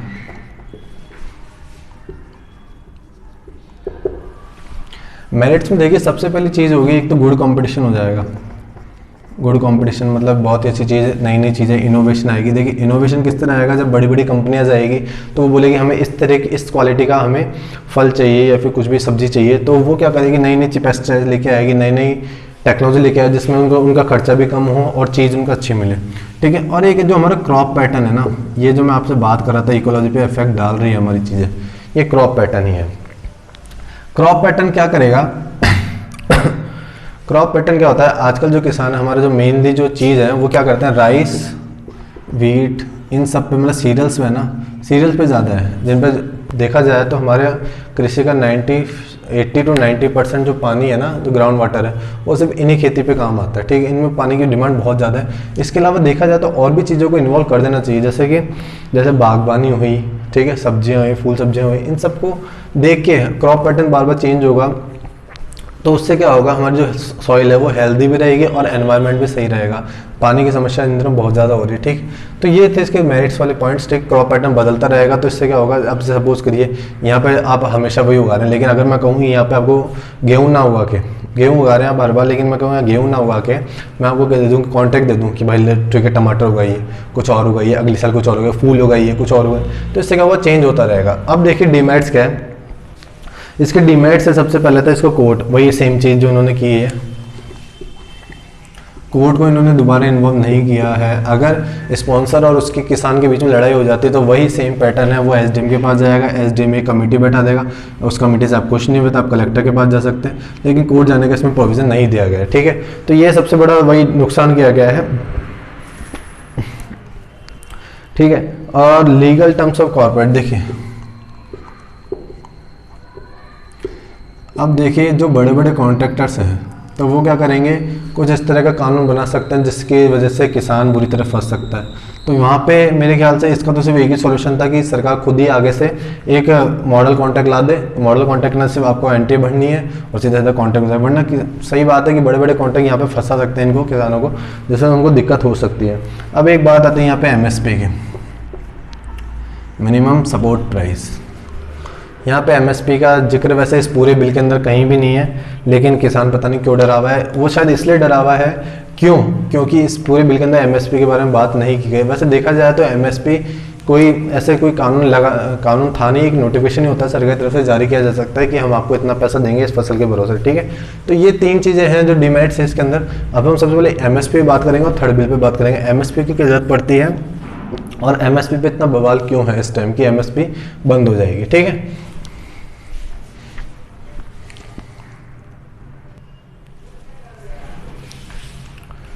अब हम बात करेंगे MSP की। MSP के ऊपर इतना बवाल क्यों हो रहा है, क्या है MSP, होता क्या है। देखिए सबसे पहली बात, MSP समझने से पहले आपको थोड़ा सा कंसेप्ट समझ देता हूँ मैं। MSP होता है minimum support price. Minimum support price का मतलब है कि सरकार के द्वारा बुआई से पहले, किसी भी फसल की बुआई से पहले जो उसकी रेट फिक्स कर दी जाती है वही MSP कहलाती है। मतलब कि आपका जितना भी खर्चा होगा, ठीक है, उसका एवरेज निकाल के तो 1.5 करके, वो बताऊँ मैं क्या फॉर्मूला है क्या नहीं है, तो 1.5 टाइम्स करके सरकार अपने हिसाब से एक फॉर्मूला लगाती है और उस फॉर्मूले के हिसाब से इनको निकाल के दे देती है। स्वामीनाथन की रिपोर्ट थी, उसका भी जिक्र हम करेंगे इसके अंदर। देखिए तो उसका जो पहले फिक्स प्राइस हो जाती है वही कहलाती है MSP, ठीक है, minimum support price. MSP minimum support price. तो देखिए अब हमें ये सबसे पहली बात है, डिसाइड कौन करता है, कौन डिसाइड करता है। ये किया जाता है सेंट्रल के पास, सेंट्रल की कमेटी है, उस सेंट्रल कमेटी का नाम है CACP, ठीक है। ये कमेटी डिसाइड करती है, फिर ठीक है, फिर इसके बाद ये जाता है कैबिनेट के पास एंड कैबिनेट इसकी प्राइस डिसाइड करके हमें बता देती है, ठीक है। जैसे सपोज मैं कहूँ अभी 1875 समथिंग किसी की रेट है गेहूँ की है, या 1980, ठीक है, मेरे को पता नहीं एक्चुअली इनकी कितनी रेट है, ये कितनी रेट है, मतलब क्या रेट चल रही है मार्केट में इस हिसाब से, ठीक है। तो ये डिसाइड करते हैं हमारे जो सेंटर में एक कमीशन है, ठीक है, वो डिसाइड करता है, वो आगे रिकमेंड करता है कैबिनेट के पास, तो कैबिनेट के पास जाके फाइनल मोहर लग जाती है, ठीक है। तो अब ये बात आती है कि इनको ऑपरेट कौन करता है। इनको ऑपरेट करते हैं APMC and FCI, food corporation of India. देखिए आराम से हम धीरे धीरे सब चीज़ें जाएंगे। सबसे पहली बात है MSP की ज़रूरत क्यों पड़ी। सबसे पहले तो हमें यही समझना पड़ेगा हाउ APMC इसको प्रोक्योरमेंट करती है, ठीक है। अब देखिए MSP के समझते हैं MSP की ज़रूरत क्यों पड़ी। MSP की ज़रूरत पड़ी हमें, देखिए 1962 के अंदर चाइना से हमें वार हुआ, तो उस वजह से हमारे जो 1964 के अंदर पंडित जवाहरलाल नेहरू जी की मौत होगी। फिर हमारे जो नए प्रधानमंत्री बने वो लाल बहादुर शास्त्री जी बने। लाल बहादुर शास्त्री जी बने तो उसके बाद क्या हुआ, फेमाइन पड़ गया 65-66 के अंदर, और 65 के अंदर ही हमसे क्या हुआ, युद्ध हो गया पाकिस्तान के साथ। तो मतलब अब हमारे पास इतनी गरीबी थी, बांग्लादेश के लोग भी यहाँ पे भाग के आ गए थे। देखिए क्या क्या हुआ है यहाँ पे, देखा जाए तो लोगों को खिलाने के लिए हमारे पास अनाज नहीं था उस टाइम, बहुत दिक्कत आई, ठीक है। तो उस दिक्कत को दूर करने के लिए अब हम जाते थे बड़े बड़े देशों के पास, अमेरिका के पास जाते थे। अमेरिका भी भाई साहब पता ही था उस टाइम तो बहुत ज़्यादा पावर में था, अब तो हमसे बहुत ढंग से बात करता है, लेकिन पहले हमसे ढंग से बात नहीं करता था। बोले ठीक है हाँ, वो अपनी मनमर्जी से प्राइस दे। तो लाल बहादुर शास्त्री खुददार आदमी थे, ठीक है। तो लाल बहादुर शास्त्री ने सोचा क्यों ना मैं मेरे इस देश को क्या बनाऊँ, खुददार बनाऊँ खाने के मामले में, फूड की सिक्योरिटी के मामले में। ना हमारे पास फूड सिक्योरिटी थी। तो अब उसके बाद उनकी डेथ हो जाने के बाद हमारी इंदिरा गांधी जी आई। इंदिरा गांधी जी ने क्या किया, इंदिरा गांधी जी ने फूड सिक्योरिटी के बारे में बहुत सोचा, ठीक है। इसके बारे में सोचा, उन्होंने बहुत से एक्शन लिए फूड सिक्योरिटी के ऊपर। और 1980s में जाके हमारा जो देश है वो पूरी तरह इंडिपेंडेंट हो गया है फूड के मामले में, कि अब हमारे पास इतना प्रोडक्शन है जितना हमें चाहिए, ठीक है। आज तो हम सरप्लस करते हैं, आज तो क्या दिक्कत नहीं है, लेकिन उस टाइम हमारे पास बिल्कुल प्रोडक्शन नहीं था जिस वजह। लेकिन देखिए 1980s में लोगों की डेथ तो हुई है, ऐसा नहीं है कि उनको खाना नहीं मिला, लेकिन प्रोडक्शन की वजह से कि हमारे पास अनाज नहीं है, सिर्फ डिस्ट्रीब्यूशन की वजह से दिक्कत आ रही थी। डिस्ट्रीब्यूशन इतना ख़राब था कि लोगों को खाना नहीं पहुँच पा रहा था, ठीक है। 1980s में हम इंडिपेंडेंट हो गए फूड के मामले के अंदर, ठीक है। तो अब यहाँ पे क्या किया जाता था, यहाँ पे जब ग्रीन रिवॉल्यूशन की स्टार्ट करी एम बोल्डिंग और यहाँ पे एम स्वामीनाथन ने, तो ये क्या होता था, ये सरकार क्या करती थी, ये सरकार कहती थी किसानों को कि आपका जो आप खेती कीजिए, आपको इतनी प्राइस तो मिलनी, ठीक है। तो सिर्फ ये खेती के लिए, सीरियल्स के लिए जो वीट हमारे जो उस टाइम मेन चीज़ यही थी, राइस और वीट, इनके लिए कहा गया था। और इनकी खेती बहुत ज़्यादा हाई लेवल पे हुई, बहुत बढ़ चढ़ के, ठीक है। किसानों ने इस पर भाग लिया और आज हम इंडिपेंडेंट हो गए, ठीक है। कॉमन सी बात ये थी। अब एक सवाल ये भी उठ रहा है आजकल कि आज भी एमएसपी क्यों चलती आ रही। सबसे सिंपल सी बात देखिए, एपीएमसी चलने का कारण यह है कि आज सबसे पहले सरकार को, आपने सुना होगा पीडीएस सिस्टम, जो अब बदल के टीपीडीएस हो गया, मतलब पब्लिक डिस्ट्रीब्यूशन सिस्टम, ठीक है। आज भी 80 करोड़ लोगों को सरकार इस रेट में 3 वीट 2 सीरियल 1 इस रेट में राइस वीट, है ना। तो इस रेट में सरकार आज भी 5-5 किलो चावल दे रही है, मतलब 30 रुपये पर मंथ के हिसाब से, 30 रुपये पर मंथ के हिसाब से एक बंदे को खाना दे रही है। तो अब वो देखिए राइस 3 रुपये में बेच रही है। जो राइस उसको खरीदना पड़ता था, देखिए वो राइस कितने में खरीदती थी। जैसे अगर मैं सपोज बताऊं, जैसे कि अगर मैं बात करूं 1975 रुपये आपके पास वीट की प्राइस है, ठीक है। अब ये क्या करता था, ये एफसीआई के थ्रू आता है, ध्यान रखना। इसको ऑपरेट कौन करता है, एफसीआई करती है सरकार, एफसीआई से लेती है, एफसीआई गोदामों में रखाती है चीज़। तो 19.75 पर केजी की रेट हो गई, ठीक है। अब ये क्या करेगी, एफसीआई क्या करेगी, इनको जमा भी करेगी, इनके लिए वेयर हाउस भी बनाएगी, है ना, ठीक। वेयर हाउस बनाएगी, वहाँ पे लोग भी रखेगी, तो वो जो चीज़ होती थी वो डबल हो जाती थी। ऑन एन एवरेज 38 रुपीज़ पर केजी पड़ जाता था ये। वहाँ पे जो लोग हैं उनकी भी तो देखनी पड़ती थी ना आपको, कि उनको सैलरी देनी है, वेयर हाउस का खर्चा भी है, रखना भी है, बहुत चीज़ें मिल मिला के ऑन एन एवरेज 38 रुपीज़ पड़ जाती थी। तो ये क्या करती थी, 38 रुपीज़ का लेके यहाँ पे आपको 3 रुपये बेचना है। तो सरकार अगर ये ना करे, एमएसपी ना रखे 1975, तो वो अब उसको खरीदना और महंगा नहीं पड़ जाएगा, कि सरकार तो 1975 में खरीद लेगी एफसीआई से, सिंपल सी बात है, ठीक है। लेकिन अगर ये एमएसपी पे ना खरीदे इसको एमएसपी पे ना खरीदे, तो यहाँ जो मार्केट के अंदर है, मार्केट में तो इससे बुरी हालत है, फिर वो तो अपने हिसाब से बेचेंगे ना, तो सरकार के लिए और खर्चा हो जाएगा, ठीक है। तो मेन बात ये थी कि उनको अपनी ये टारगेट पब्लिक डिस्ट्रीब्यूशन सिस्टम, ये सब स्कीमें चला के रखनी थी, गरीबों को अनाज भी देना था, इसलिए एमएसपी आज भी चल रही है, ठीक है। कॉमन सी बात ये थी, ठीक है। अब एक बात ये होती है कि एफसीआई के अंदर, देखिए एफसीआई के अंदर घपला कैसे होता है, ये कि आपको ये बता देता हूँ मैं। सपोज है ना कि जैसे अब 1975 रुपीज़ सरकार ने एमएसपी डिसाइड कर ली, एमएसपी डिसाइड कर ली, तो किसान ने क्या किया, किसान के पास, ठीक है, किसान लेके आया एक ट्रक में भर के अपनी बोरियां, ठीक है, बोरियां लेके आया, यहाँ पे गया एफसीआई गोदामों में, एफसीआई गोदाम में जाके बोला सर मेरी बोरियां हैं, इनको रख लीजिए, ठीक है। 1975 सरकार ने रेट फिक्स कर रखी है। अब एफसीआई वाले क्या बोलते हैं कि हमारे पास जगह ही नहीं है। अब भाई साहब क्या करे किसान, भाई साहब पहले ट्रांसपोर्ट करके आया, ट्रांसपोर्ट का खर्चा अलग, फिर बोलता है कि तुम 10 दिन बाद आओ। अब या तो वो घर जाए, घर जाके बोरियां उतारे, फिर दोबारा भरे 10 दिन बाद। तो क्या करता है, इन सब से बचने के लिए किसान क्या करता है, किसान को बीच में एक डील मिल जाती है, बोला कि मैं 1975 तो नहीं, मैं आपको 1600 रुपये दे दूंगा, 1600 रुपये दे दो, और ये सारा सरकार ये बोलेगा ठीक है भाई, यहाँ पे तो पता नहीं 10 दिन बाद दोबारा और ट्रांसपोर्ट का खर्चा दोबारा लगा, इससे बड़े तो वो 1600 रुपये में बेच के चल जाता है। अब ये 1600 रुपये उसने बेच दिया, तो यही बंदा क्या होता था, ये एफसीआई का बंदा होता था सपोज, तो ये दोबारा एफसीआई में जाके ये उसको 1975 रुपये में दिखा के, उसने खरीदा कितने में, 1600 में, दिखाया कितने में, उस किसान के नाम पे 1975 का 1975 का दिखा के बाद की जो बचा वो एफसीआई वाले बीच में बांट लेते, तो इससे क्या करप्शन बढ़ने लग जाता। देखिए करप्शन बढ़ जाता था, फिर कॉमन सी बात है, फिर सड़ा हुआ माल भी आजकल दिया जाता था। एक अभी रिसेंटली एक डेटा आया है, जिसके अंदर अभी 2-4 दिन पहले ही एक डेटा आया था, कि जिसके अंदर सरकार ने कहा जो 3 महीने से जो सरकार का राशन नहीं ले रहे, तो उनसे हमें पीडीएस से बाहर कर देंगे, मतलब इस सिस्टम से बाहर कर देंगे, मतलब वो अब अपने लिए अनाज खुद खरीद सकते हैं, उनको सरकार की कोई ज़रूरत नहीं है। और देखा गया तो इसके अंदर बहुत ही भारी गिरावट दर्ज की गई। लोग राशन की दुकानों पे नहीं जा रहे, क्यों नहीं जा रहे, क्योंकि यहाँ पे पड़ा अनाज बहुत सड़ रहा होता है। ये करते हैं, ख़राब अनाज ले लेते हैं मार्केट से, और फिर है ना अच्छे अनाज को तो बेच देते हैं अच्छी रेट पे, और ख़राब अनाज को यहाँ बेच देते हैं राशन की दुकान। तो आपको पता है जब राशन की दुकान पे इतना ख़राब माल बेचोगे तो कौन खाना पसंद करेगा, ठीक है। तो ये था एमएसपी का कंसेप्ट। एमएसपी में ये चीज़ें थी। अब देखिए इस बिल के अंदर एमएसपी के बारे में बिल्कुल कुछ भी नहीं कहा गया है, बिल्कुल जिक्र ही नहीं किया है, इसलिए शायद उनको ऐसा लग रहा है किसानों को कि एमएसपी खत्म कर दे देंगे, पर ऐसा कुछ नहीं है, एमएसपी खत्म नहीं होगी। सरकार को भी एक लिख के दे देना चाहिए आश्वासन, एक्ट तो नहीं बना सकते इसके ऊपर, आज तक भी नोटिफिकेशन आया तो एक नोटिफिकेशन निकाल के ये भी कह देना चाहिए कि एमएसपी जारी रहेगी, किसानों को इतनी रेट पे तो मिलेगी मिलेगी, ठीक है। अब एक हमारा लास्ट एंड फाइनल बचता है, एक ये चीज़ और थी, ठीक है, हाँ एक चीज़ और थी, पंजाब और हरियाणा ही क्यों, ये बहुत ही आजकल मैंने देखा डिबेट्स के अंदर ये बोला कि इससे पंजाब और हरियाणा किसान, देखिए सबसे अच्छी बात है कि पंजाब और हरियाणा किसान हमारे इतने समृद्ध है कि वो ट्रैक्टर ले लेके यहाँ पे आंदोलन करने आ रहे हैं, मतलब कि देश का किसान सही है, इसमें कोई दिक्कत नहीं है, लेकिन एक उड़ीसा का किसान तो कभी आ नहीं सकता, या फिर ऐसे कोई गरीब बिहार का किसान कभी आ नहीं सकता।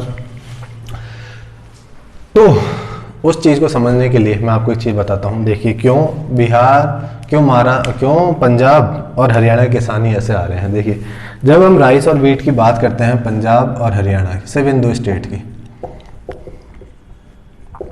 जो एफसीआई हमारा जो प्रोक्योरमेंट करता है, मतलब भंडारण करता है इन सब चीज़ राइस और वीट का, तो अगर देखा जाए तो जो राइस है 88% और 70% सिर्फ इन दो स्टेट से आता है,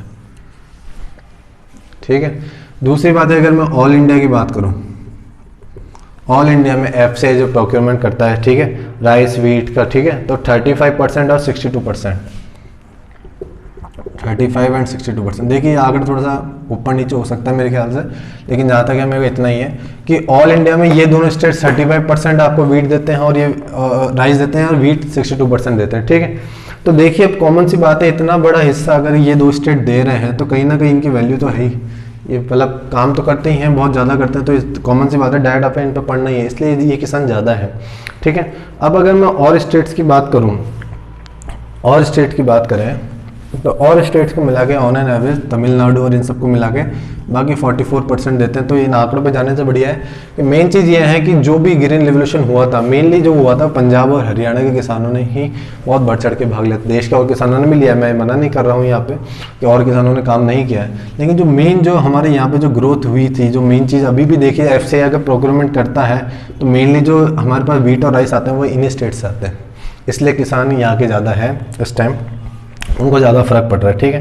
तो एक लास्ट बचा है हमारा, लास्ट में तो खैर क्या है, थर्ड में तो सिर्फ अमेंडमेंट किया गया, ये बिल तो पहले भी आया हुआ था 1951 का बिल 1950। देखिए अब हमारा लास्ट बिल बचा है थर्ड बिल, ठीक है। इस थर्ड बिल के अंदर कहा गया है द एसेंशियल कमोडिटी एक्ट है, अमेंडमेंट किया गया है, 1955 का एक्ट था ये। इस एक्ट के अंदर ये कहा गया है कि 1955 के अंदर सबसे पहले जवाहरलाल नेहरू जी लेके आए थे, इस बिल के अंदर ये कहा गया था कि जो स्टोर करने की क्षमता थी उसको अब बढ़ा दिया गया है, ठीक है। इसमें अब ऐसा कुछ भी नहीं है कि पहले ऐसा होता था कि आपके पास इतनी लिमिट होती थी, इतना स्टोर कर सकते थे। अब देखिए जो मेन चीज़ होती है एसेंशियल कमोडिटी का मतलब है जैसे कि जो आपको बहुत ज़्यादा जरूरत पड़ती है, जैसे अनाज हुआ, बहुत सारी गेहूँ हुआ, राइस हुआ, गेहूँ राइस सीरियल्स की जो भी फसलें हुई वो सब एसेंशियल कमोडिटी में आती है, फल फ्रूट्स ये सब, ठीक है। तो देखिए अब मेन चीज़ ये बात कही गई है कि देखिए अब इसका भंडारण कोई भी कर सकता है, इसके भंडारण से मतलब है सपोज जैसे अगर मैं कहूँ कि सबसे पहले आज मैंने 20 रुपये किलो में 100 किलो आलू खरीद के रख लिए, ठीक है, 100 किलो आलू खरीद के रख लिए, ठीक है। अब भाई मार्केट में अफवाह उड़ा दी कि भाई आलू नहीं है, तो उस आलू की क्या होगी, प्राइस बढ़ जाएगी। जैसे उस आलू की प्राइस 40 रुपीज़ किलो हुई तो मैंने क्या किया, आलू निकाल दिया, तो इजीली प्रॉफिट बना लिया उससे, ठीक। तो इन सब की इससे क्या हुआ, देखिए काला बाजारी बढ़ी, लोगों के पास आलू होते हुए भी मार्केट में आलू नहीं है, उसकी रेट 2 गुनी हो चुकी है, ठीक है। तो इसमें क्या कहा गया है कि अब एक किसान भी ये स्टोरेज कर पाएगा। अब मेरे को एक चीज़ समझ नहीं आई, किसान इसका स्टोरेज करके करेगा क्या, बड़े किसान का स्टोरेज करके करेंगे क्या, ठीक है। उनको तो बेचना है, जल्दी बेच रहा है। देखिए अब स्टोरेज कर लेंगे तो कॉमन सी बात है कि दिक्कत तो आएगी कि मार्केट में फिर रेट बढ़ जाएगी, उसके बाद बेचेंगे तो इजीली अच्छा खासा प्रॉफिट कमाया जा सकता है, ठीक है। इसके अंदर ऐसा कुछ है नहीं कमोडिटी एक्ट के अंदर, इसके अंदर सिर्फ एक चीज़ और लिखी गई थी कि अगर जैसे सरकार इस पर नोटिफिकेशन लाती रहेगी, देखिए एक तो अगर एक साल के अंदर रेट्स, अगर जैसे सीरियल्स की बात कहूँ, अनाज की बात कहूँ, अगर वो 50% बढ़ जाती है, है ना। आप तीन चीज़ के अंदर, एक समझिए कि तीन चीज़ के अंदर आप क्या करेंगे, इनका भंडारण नहीं कर सकते। एक तो जब वार हो जाए, फैमान पड़ जाए, नेचुरल कैलेमिटी आ जाए, तो इन तीन केस के अंदर आप भंडारण नहीं कर सकते। इन तीन के अंदर ये भंडारण करने की सारी क्षमता कैंसिल हो जाएगी। इसमें सिर्फ एक्सेप्शन ये दिया गया है कि जैसे सपोज कोई फूड प्रोसेसिंग कंपनी है, फूड प्रोसेसिंग कंपनी के पास है 10,000 लीटर, 10,000 लीटर है ना, 10,000 लीटर वो स्टोर कर सकती है, दूध से दही बनाती है, ठीक है। तो वो क्या करेगी, 10,000 लीटर की उसके पास कैपेसिटी है, तो उसको छूट है, ठीक है। एक है कि अगर आपके पास पहले से डिमांड आई हुई है, मतलब आपके पास पहले से ऑर्डर है, सपोज जैसे आपके पास कहूँ कि मैं 1,000 किलो का ऑर्डर है, 1,000 किलो का किसी भी चीज़ का ऑर्डर है, तो अगर आपने उसके लिए भंडारण कर रखा है तो आप उसको सरकार को दिखा देते हो, उसके अंदर आपको छूट मिल जाएगी। ये एक्सेप्शन था कि आप कब कब भंडारण नहीं कर सकते, वार, फैमिन और नेचुरल कैलेमिटी के अंदर इनके नहीं कर सकते। अब देखिए एक बात है कि अगर एक साल के अंदर 50% प्राइस बढ़ गई सीरियल्स की, तो ऑटोमेटिकली सरकार नोटिफिकेशन निकाल देगी और इसको क्या डाल देगी, एसेंशियल कमोडिटी में डाल देगी। अब आप इसका भंडारण नहीं कर सकते, ठीक है। अभी ऐसा है कि आप भंडारण कीजिए, जैसे 50% रेट बढ़ गई तो सरकार नोटिफिकेशन निकाल देगी, अब इसका भंडारण करना गैर कानूनी है, ठीक है। एक 100% है, 100% की बात है, 100% की बात यह है कि 100% बाकी और चीज़ों के लिए, जैसे कि सब्जी वब्जी हो गई, बागबान और सब्जी वब्जी हो गई और अदर चीज़ें हो गई, अगर उनकी रेट 100% बढ़ जाती है, 100% बढ़ जाती है, तो भी उसको सरकार नोटिफिकेशन निकाल के क्या डाल देगी, एसेंशियल कमोडिटी के अंदर डाल देगी, ठीक है। देखिए आपको एक इस बिल के अंदर एक चीज़ रह गई थी, वो मैं आपको बताना भूल गया। देखिए एक चीज़ ये है इस बिल के अंदर कि जो मेन जो MSP दी जाती है ना, वो MSP सिर्फ आपको MSP जो दी जाती है वो सिर्फ 22+1 23 फसल पे जाती है। 22 के अंदर सीरियल्स आते हैं और एक ये गन्ना है, ठीक है, शुगर केन, ठीक है, सिर्फ इन तीन पे जाती है। देखिए और किसी चीज़ पे नहीं, ना तो आपको वेजिटेबल्स पे दी जाती है, ना फ्रूट्स पे दी जाती है, ना फ्लावर्स पे दी जाती है, मतलब बागवानी पे भी। मतलब देखा जाए तो इनको भी एक अश्योर प्राइस मिलना चाहिए था ना, जब आप इन सब के लिए कर रहे हैं तो इनको भी मिलना चाहिए, ठीक है। तो एक चीज़ ये थी इस MSP के अंदर। और एसेंशियल कमोडिटी एक्ट में ऐसा कुछ नहीं है नया, तो कि भंडारण करने की क्षमता है, ठीक है, इस पर कोई ज़्यादा बवाल है नहीं। मेनली चीज़ एक फाइनल कंक्लूजन की बात कहूँ मैं, इस पूरे तीनों बिलों को समराइज़ करके एक बात कह दूँ तो देखिए ये बिल देखा जाए तो काफ़ी हद तक फार्मर्स के हित में है, फार्मर्स को बेनिफिट करेंगे, ठीक है। अब एक बात यह है कि सरकार को इतना रवैया अपना थोड़ा सुधार लेना चाहिए, मेरा सिर्फ सजेशन है, मैं ऐसा बोल रहा हूँ सिर्फ कि थोड़ा सा उनको किसानों की सुननी चाहिए। और अगर जहाँ पे अमेंडमेंट की बात है वहाँ पे अमेंडमेंट करने ज़रूरी है। देखिए एक्ट को वापस नहीं लिया जा सकता, ये तो सही है, क्योंकि बिल बड़े रिफॉर्म है। अगर ये बिल आता है तो मेरे ख्याल से ये जो रिफॉर्म है, जब ऐसे रिफॉर्म बनते हैं बहुत टाइम लगता है इनको रिफॉर्म होने के अंदर, तो ऐसे बिल बनेंगे तो डेफिनेट सी बात है कि रिफॉर्म आएगा, आज नहीं तो 4 साल बाद 5 साल बाद आएगा, लेकिन सरकार को अमेंडमेंट के साथ चलना चाहिए, एट लास्ट ये है। तो फाइनलाइज अगर अब इस तीनों बिल को करूँ मैं, तो मेरे ख्याल से अब आपके साथ समझ में आ चुके हैं। देखिए एक बार दोबारा से रिवाइज करवाता हूँ मैं तीनों बिलों को। सबसे पहला बिल था हमारा फार्मर्स ट्रेड एंड कॉमर्स वाला, ठीक है। उसके अंदर उनको क्या किया था, APMC के बाहर जाके बेचने की इजाज़त दी गई है, ठीक है। इसके डीमेरिट्स ये थे कि APMC बंद हो जाएगी, APMC बंद ना हो इसका भी सरकार को ध्यान रखना चाहिए कि वहाँ पे भी लोग रह रहे हैं, वहाँ पे भी लोग अपने जीवन आजीविका का पालन कर रहे हैं, तो वहाँ पे भी सिस्टम डेवलप किया जाए और APMC को एक झटके में बंद ना किया जाए, धीरे धीरे स्लोली प्रोसेस किया जा सकता है, अल्टरनेट सुविधाएं देके, ठीक। सरकार को किसानों को ये सुविधा हो चुकी है कि वो कहीं भी बेच सकते हैं अपने हिसाब से, ठीक है। ऑनलाइन ट्रेडिंग और ये सब इनोवेशन और ये सब हो जाएगा, ठीक है। अब सेकंड बिल था एम्पावर करने का, ठीक है, प्राइस है कॉन्ट्रैक्ट फार्मिंग जैसे हम कहेंगे। कॉन्ट्रैक्ट फार्मिंग में सही था कि लीगल जो लीगल वाली चीज़ें, जैसे लीगल कॉन्ट्रैक्टर क्या करेगा, बहुत ऐसे वर्ड यूज़ कर देगा, किसान को समझ में नहीं आएगा, तो वो हो सकता है किसानों को फंसा दे, तो वहाँ पे भी सरकार को सोचना चाहिए। और देखा जाए तो एसेंशियल कमोडिटी एक्ट में ऐसा कुछ था नहीं तीसरे के अंदर, तीसरा तो ठीक है कोई ऐसा इश्यू नहीं था तीसरे के अंदर, किसानों को भी मेन जो था इन दो के अंदर ही था। मेरे ख्याल से सरकार को थोड़ा सा सोचना चाहिए और इनके साथ बात करनी चाहिए किसानों के साथ, और जल्दी इसका सॉल्यूशन निकाले। अभी रिसेंटली एक न्यूज़ आई है, हमारे जो नरेंद्र तोमर हैं कृषि मंत्री, उन्होंने कहा है कि इस साल के एंड तक में भी 10-12 दिन और बचे हैं, 10-12 दिन के अंदर किसानों से अच्छी वार्तालाप करके इसका सॉल्यूशन निकाल लिया जाएगा। आई होप आपको समझ में आया होगा। Thank you guys.